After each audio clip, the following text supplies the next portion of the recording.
Bring in Khanna, a Democratic congressman from the great state of California, among other things, co-chairman of Bernie Sanders' 2020 presidential campaign. Congressman, good to see you. You agree with Kelly that the chance of 8 to 11 million people getting green cards and amnesty is pretty low right now? Well, we have a bipartisan framework that even President George W. Bush supported, that the House has passed, of Zoe Lofgren's bill, which would actually allow people to come on worker visas and then actually go back. And I don't understand why their Senate Republicans are opposed to that kind of common sense reform that the House has passed.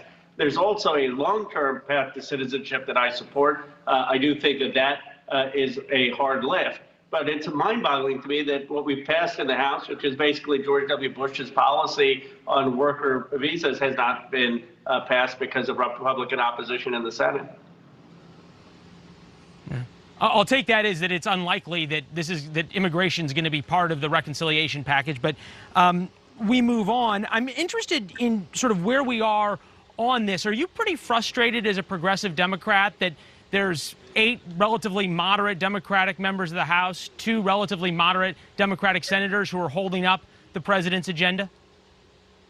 I am frustrated that we can't get behind Joe Biden's agenda. I mean, I think you started out the show saying I was the co-chair of the Bernie Sanders campaign.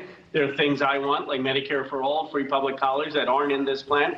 Joe Biden's calling the shots. This is Joe Biden's agenda, not Bernie Sanders or Elizabeth Warren's agenda. So progressives can line up behind Joe Biden, who's the median of the Democratic Party. Why can't people who are to his right? And it is frustrating that the Democratic Party, that by and large 48 senators, over 210 House members, are behind the president, and a few people are holding out, but I believe the president will prevail.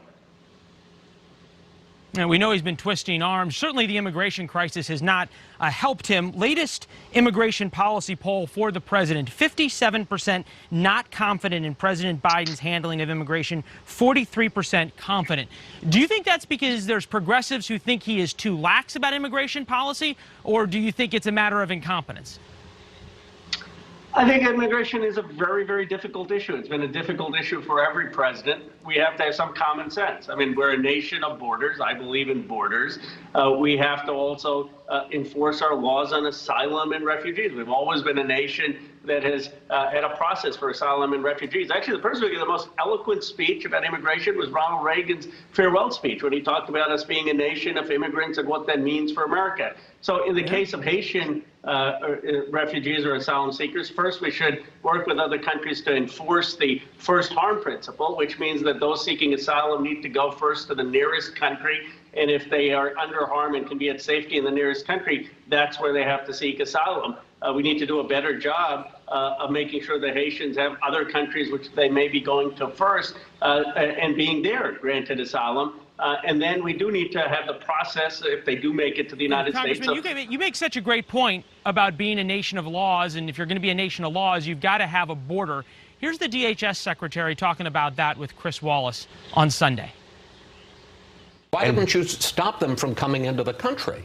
We did. Why did you allow them in the country in the first place? Why didn't you build, forgive me, a wall? We do not agree with the building of the wall. Won't many of those thousands of people end up settling here in the United States, some of them permanently? Chris, we have enforcement guidelines in place. The statistics of your own department show that the flood of people coming illegally across the border has gotten worse under the Biden administration. So I wouldn't call it a flood, Chris, if I may. I think there's a lot of people down here in South Texas who'd certainly call it a flood, Congressman, but put the semantics aside. Other than President Trump being for it, is there any reason a wall is a bad idea in your mind?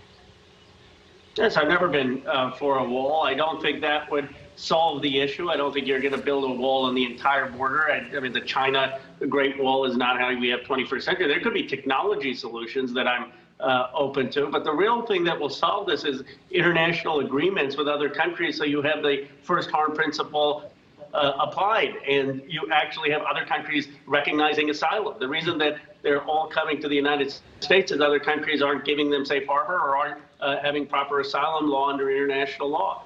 And we can have incentives for other countries, Mexico, other countries, to accept their fair share of asylum seekers. Yeah. at least all the folks we talked to weren't too interested in staying to Mexico, but that's a conversation for a different kind. Congressman, appreciate you making the time, especially during votes, and I know it's going to be a busy week for you. We're going to have you back. Thank you. Thank you for having me.